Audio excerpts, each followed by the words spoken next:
Oh. Bismillahirrahmanirrahim. Assalamualaikum warahmatullahi wabarakatuh. Waalaikumsalam warahmatullahi wabarakatuh. Ya. Bagaimana kabar kalian semua? Alhamdulillah baik. Kalau Ibu bilang, bagaimana kabar kalian? Kalian jawab, Alhamdulillah, luar biasa, Allahu Akbar. Walaupun di pembelajaran daring, tapi kita harus tetap semangat, oke? Kita ulangi. Oke. Bagaimana kabar kalian semua? Alhamdulillah. Alhamdulillah. Luar biasa. Allahu Akbar. Allahu Akbar. Bagus, semangat sekali. Alhamdulillah, Allahu Akbar, luar biasa. Iya, Mbak Sandra, terima kasih Mbak, semangat sekali. Nah, pada pertemuan kita kali ini akan membahas kedaulatan Negara Kesatuan Republik Indonesia. Ya. Sebelum memulai pembelajaran, kita berdoa terlebih dahulu. Bisa dimulai? Bisa, Bu. Berdoa, mulai.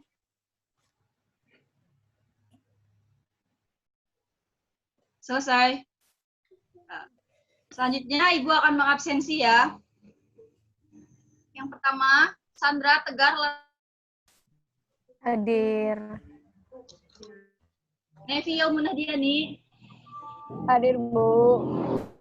Ya. Meta Hija. Hadir, Bu. Hadir, Bu. Ya, bagus. Bu. Terakhir, Haziq Al-Ghifari Sukma. Hadir, Bu. Ya, alhamdulillah hadir semua ya, sehat-sehat. Untuk pembelajaran kali ini adalah pertemuan terakhir untuk sebelum memasuki UTS ya. Jadi dimaksimalkan kembali pelajaran kita. Ya, tujuan pembelajaran kita yaitu bersyukur terhadap Tuhan Yang Maha Esa atas bentuk dan kedaulatan negara Kesatuan Republik Indonesia. Kemudian menunjukkan sikap tanggung jawab dalam mendukung bentuk dan kedaulatan Republik Indonesia serta menjelaskan hakikat kedaulatan. Materi yang akan kita bahas pada bab 3 pertemuan ini yaitu hakikat kedaulatan dan teori. Di dalamnya ada pengertian kedaulatan serta teori kedaulatan. Nah, selanjutnya Ibu akan membagikan PowerPoint. Silakan di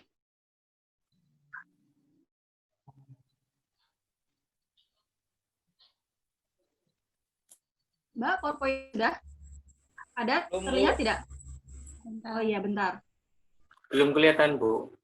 Iya, sebentar ya. Ya.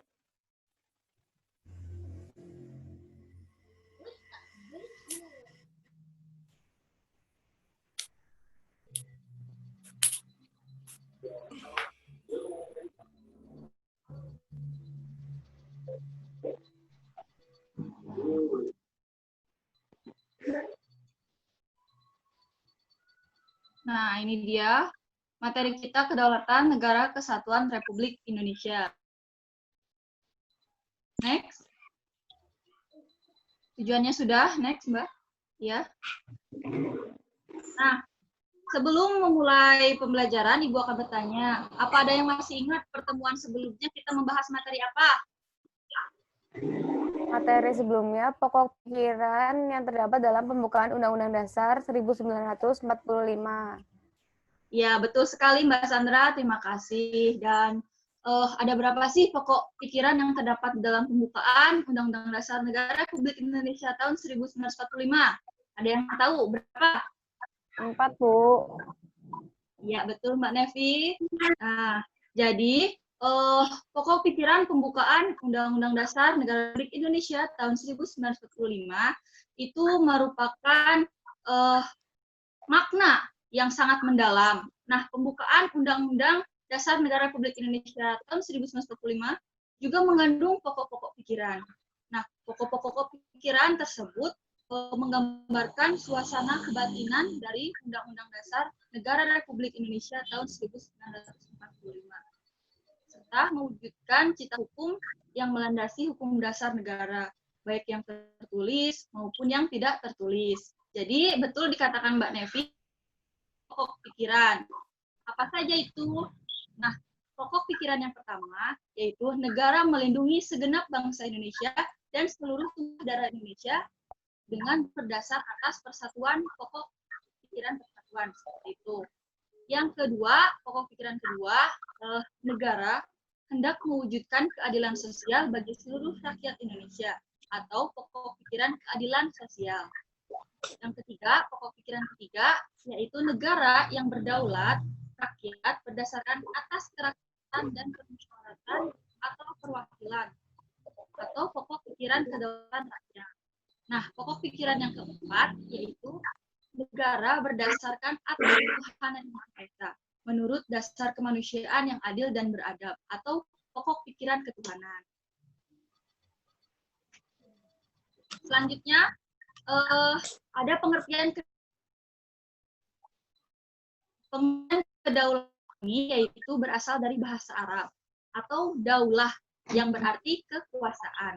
Kemudian dalam bahasa Inggris yaitu disebut dengan sovereignty atau yang tertinggi.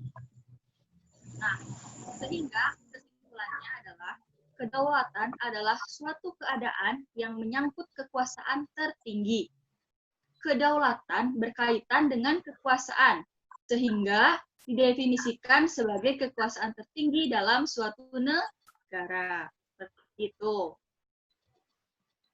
Oleh karena itu, kedaulatan rakyat membawa konsekuensi bahwa rakyat adalah memegang kekuasaan tertinggi dalam kehidupan berbangsa dan bernegara. Serta kedaulatan juga arti pemerintahan yang mendapat mandat dari rakyat, oleh rakyat, dan untuk rakyat. Mungkin udah nggak asing ya, kalian mendengar seperti itu, kata seperti itu. Dan juga pemerintahan oleh rakyat mengandung pengertian bahwa pemerintahan yang ada diselenggarakan dan dilakukan oleh rakyat sendiri. Nah, gaya pemerintahan seperti itu disebut dengan demokrasi. Oke, Ibu akan menampilkan gambar ya. Bisa dilihat anak-anak? Bisa, Bu. Itu gambar apa ya? Bu. Iya, bagus. Itu adalah gambar tata cara pemungutan suara. Mengapa Ibu menampilkan pemungutan suara seperti itu? Karena seperti yang sudah dijelaskan, gaya pemerintahan yang disebutkan tadi itu demokrasi. Nah, demokrasi itu sendiri adalah pemerintahan dari, oleh, dan untuk rakyat. Keterlibatan rakyat dalam bentuk pemerintahan sebagai wujud pelaksanaan kedaulatan rakyat. Nah, dilaksanakannya itu melalui pemilihan umum. Seperti itu anak-anak. Dan pemilu, atau yang sering disingkat apa? Pemilu kepanjangan dari apa? Pemilihan umum. Pemilihan umum. Nah, pemilihan umum itu merupakan kegiatan atau untuk memilih jabatan politik melalui pemungutan suara. Dan juga yang terpilih adalah hasil suaranya. Seperti itu. Nah, pelaksanaan prinsip kedaulatan rakyat juga dapat dilakukan melalui demokrasi langsung dan demokrasi perwakilan. Untuk demokrasi langsung itu bercirikan rakyat mengambil bagian secara pribadi dalam tindakan-tindakan dan pemberian suara untuk membahas serta mengesahkan undang-undang. Sementara itu, dalam demokrasi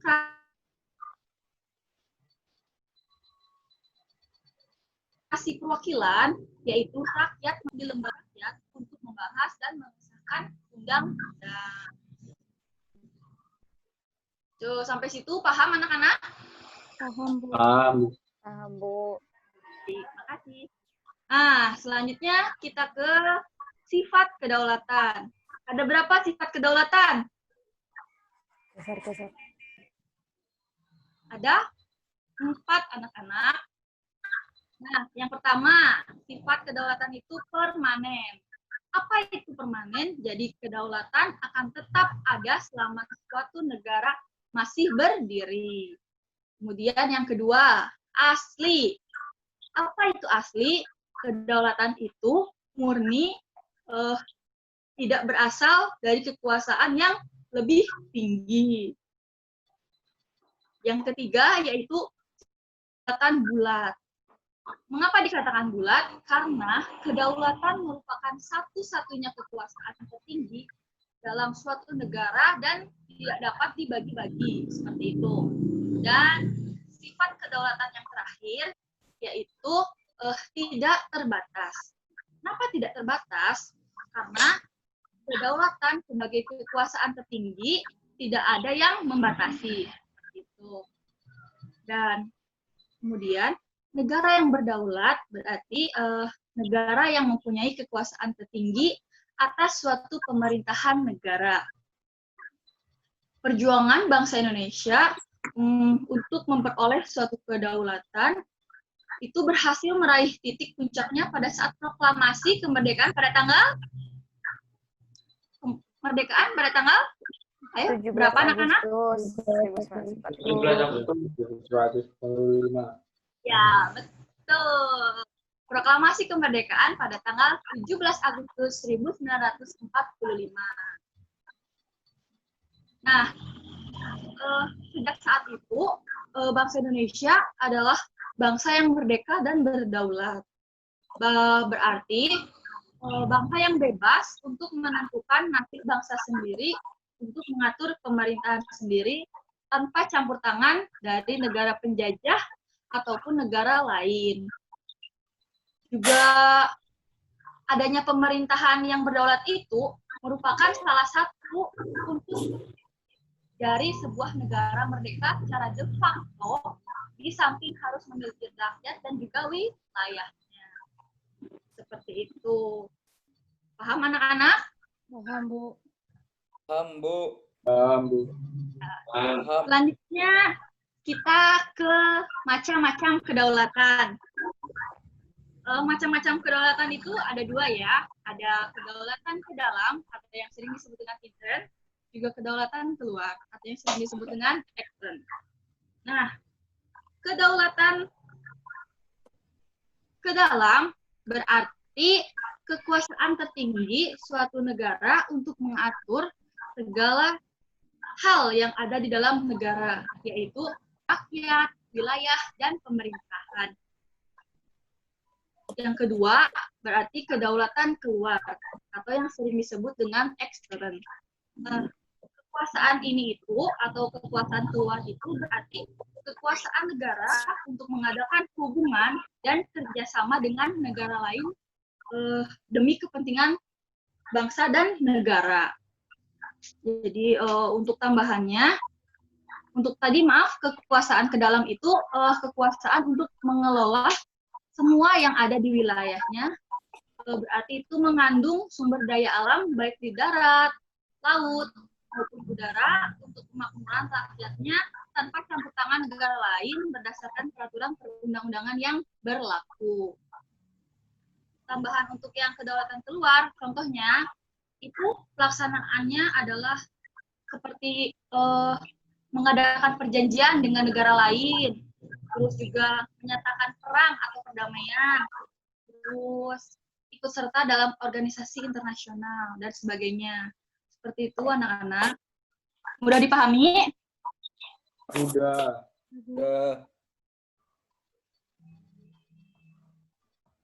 Nah, kita selanjutnya ke sumber kedaulatan.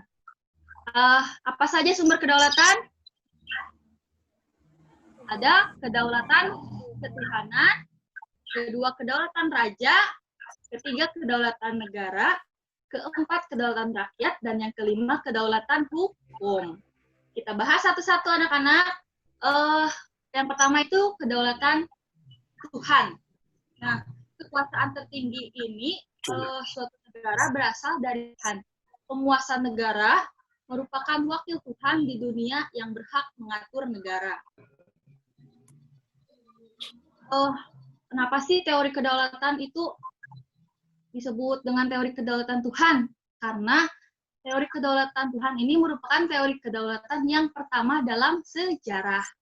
Nah, teori ini mengajarkan bahwa negara dan pemerintah dapat atau mendapat kekuasaan tertinggi dari Tuhan sebagai asal segala sesuatu atau causa prima. Seperti itu ya anak-anak. Juga menurut teori kedaulatan Tuhan ini, kekuasaan yang berasal dari Tuhan itu diberikan kepada tokoh-tokoh negara yang terpilih. Selanjutnya, kedaulatan raja. Nah, kedaulatan raja adalah kekuasaan tertinggi milik raja atau keturunannya. Segala ucapan raja dan perbuatan raja menjadi hukum negara.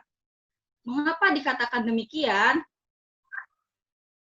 Karena pada abad pertengahan, teori kedaulatan berkembang menjadi teori kedaulatan raja. Nah, teori kedaulatan raja ini menganggap bahwa raja itu bertanggung jawab terhadap dirinya sendiri. Kekuasaan raja berada itu di atas konstitusi. Nah, seorang raja bahkan tidak perlu menaati hukum moral agama. Justru karena statusnya sebagai representasi atau wakil Tuhan di dunia, maka pada saat itu kekuasaan raja berupa tirani bagi rakyatnya. Seperti di Inggris, teori ini itu dikembangkan oleh Thomas Hobbes yang mengajarkan bahwa kekuasaan mutlak seorang raja justru diperlukan untuk mengatur negara dan menghindari homo homini lupus. Seperti itu anak-anak, dan kita lanjut ke teori ketiga, yaitu kedaulatan negara. Teori kedaulatan negara berasal dari negara itu sendiri. Segala hukum berasal dari negara. Katakan demikian karena menurut teori kedaulatan negara, kekuasaan tertinggi terletak pada negara. Sumber kedaulatan adalah negara, yang merupakan lembaga tertinggi kehidupan suatu bangsa. Kedaulatan timbul bersamaan dengan berdirinya suatu negara. Juga hukum dan konstitusi lahir menurut negara itu sendiri dan diabadikan kepada kepentingan negara. Kita lanjut yang keempat, sumber kedaulatan ada kedaulatan rakyat. Apa itu kedaulatan rakyat? Kedaulatan rakyat itu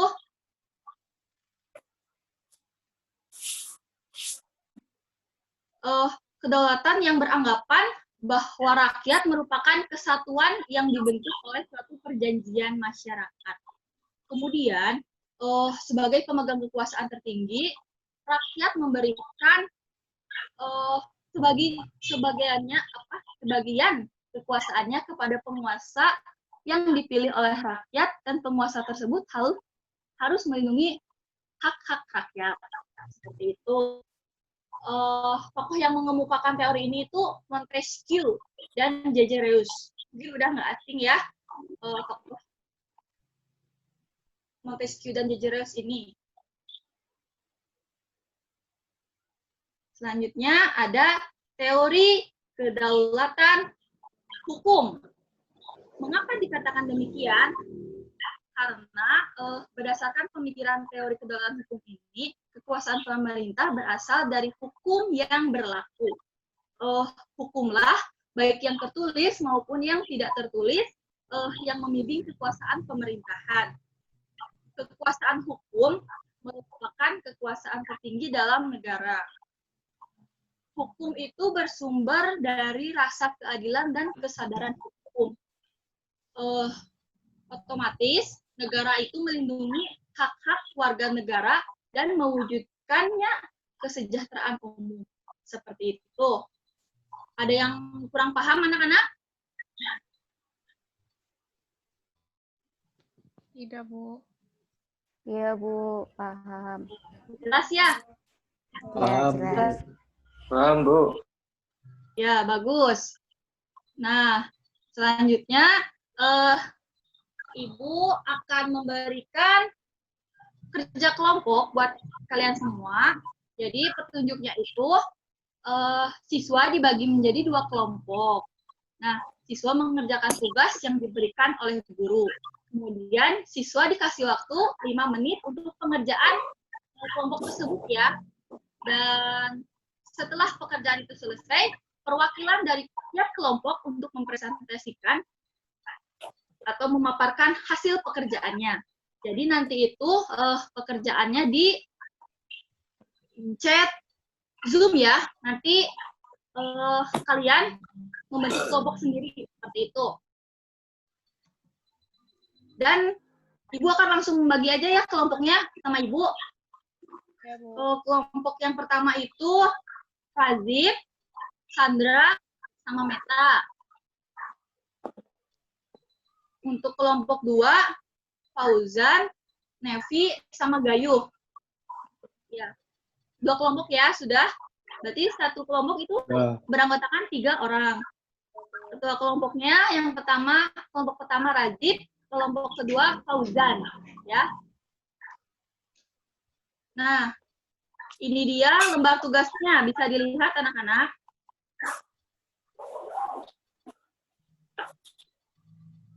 Itu lembar tugas pengerjaannya.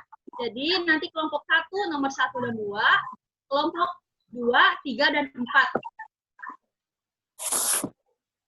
Bisa dilihat lembar tugasnya. Ada yang kurang Baik, paham? Bu. Bisa. Sudah jelas ya? Paham, Langsung aja Bu. Ibu kasih waktu Ya, jelas. 5 menit ya untuk pengerjaan lembar tugas ini. Siap, Bu. Silahkan. Ya, Bu, siap.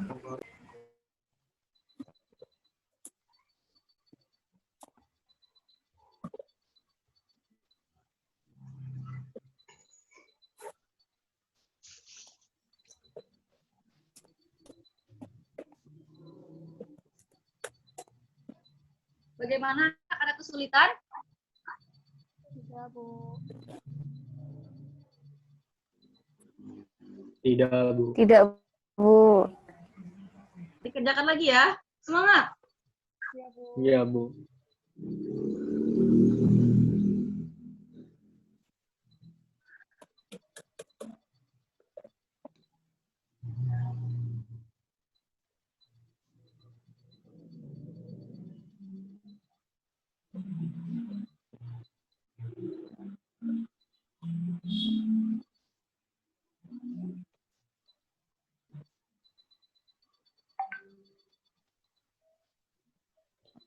Oke, waktunya sudah habis anak-anak, sudah 5 menit lebih. Silakan, sudah siap semuanya? Sudah selesai? Sudah, Bu. Ya, Bu. Ya, Bu. Langsung aja. Kita ke kelompok pertama, silakan.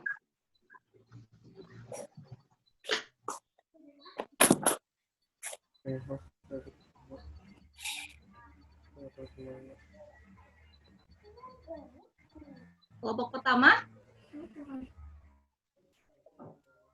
Siapa? Meta, Bu.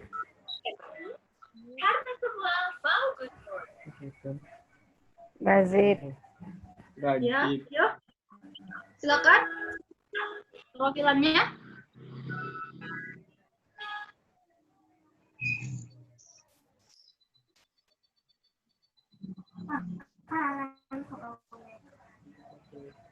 Ayo, Mbak Sandra, Mbak Meta, Mas Rajib.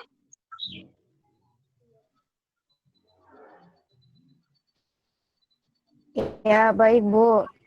Perkenalkan, nama saya Sandra, perwakilan dari kelompok 1 yang beranggotakan Razif dan Meta. Ya. Pengertian kedaulatan yaitu kedaulatan adalah kekuasaan tertinggi atas pemerintahan. Sedangkan sifat kedaulatan itu asli, permanen, tunggal, dan tidak terbatas. Ya, betul. Tepuk tangan buat Mbak Sandra, Mbak Meta, dan Mas Rajib. Kita langsung aja ke kelompok kedua. Silakan perwakilannya. Ya, untuk kelompok 2 yaitu macam-macam kedaulatan. Itu ada 2, Bu. Yang pertama kedaulatan keluar dan kedaulatan ke dalam. Lalu Ya. yang keempat teori kedaulatan. Teori kedaulatan itu ada kedaulatan Tuhan, raja, negara, hukum, dan rakyat. Itu, Bu. Iya, betul sekali. Tepuk tangan untuk kelompok Mas Fauzan, Mbak Nevi, dan Mas Gayu. Nah, jadi kita bahas ya untuk pengertian kedaulatan itu, yaitu betul yang dikatakan kelompoknya Mbak Sandra. Kedaulatan adalah kekuasaan tertinggi atas pemerintahan negara dan daerah seperti itu. Dan sifat kedaulatan itu betul ada 4, ada asli, permanen, tunggal, dan juga tidak. Lanjut ke kelompok 2, ada macam-macam kedaulatan. Kedaulatan itu ada kedaulatan keluar dan kedaulatan ke dalam. Kalau untuk kedaulatan keluar itu disingkat menjadi dapat bekerja sama serta hubungan antara bangsa lain. Dan kedaulatan ke dalam itu negara dapat mengatur dan menyusun kekuasaan organisasi pemerintahan. Dan yang terakhir itu teori kedaulatan dibagi menjadi 5. Ada teori kedaulatan Tuhan, teori kedaulatan raja, teori kedaulatan negara, teori kedaulatan negara hukum, dan teori kedaulatan rakyat. Seperti itu anak-anak. Bagus pekerjaannya. Bagus-bagus ya, aktif-aktif juga kalian menjawabnya. Dan pembelajaran kali ini sudah waktunya sudah habis, Ibu cukupkan. Dan untuk kesimpulan pada pembelajaran kita hari ini, yaitu kata kedaulatan berasal dari bahasa Arab, yaitu daulah, yang artinya kekuasaan tertinggi. Serta dalam bahasa Inggris disebut dengan sovereignty, yang berarti tertinggi. Sehingga disimpulkan, kedaulatan itu adalah kekuasaan yang tertinggi untuk membuat undang-undang dan melaksanakannya dengan semua cara yang tersedia. Seperti itu anak-anak, apakah ada yang ditanyakan? Tidak, Bu. Cukup, Bu. Tidak. Cukup, ya. Nah, selanjutnya silakan kalian mengerjakan uji kompetensi 1 di LKS. Kemudian, sebelum membahas pertemuan berikutnya, kalian sudah belajar terlebih dahulu ya. Materinya itu untuk selanjutnya keberagaman masyarakat dalam bingkai Bhinneka Tunggal Ika. Silakan dipelajari juga ya anak-anak. Ya, Bu. Ya, Bu. Iya, Bu. Kurang lebihnya Ibu mohon maaf. Wassalamualaikum warahmatullahi wabarakatuh. Waalaikumsalam. Waalaikumsalam warahmatullahi wabarakatuh.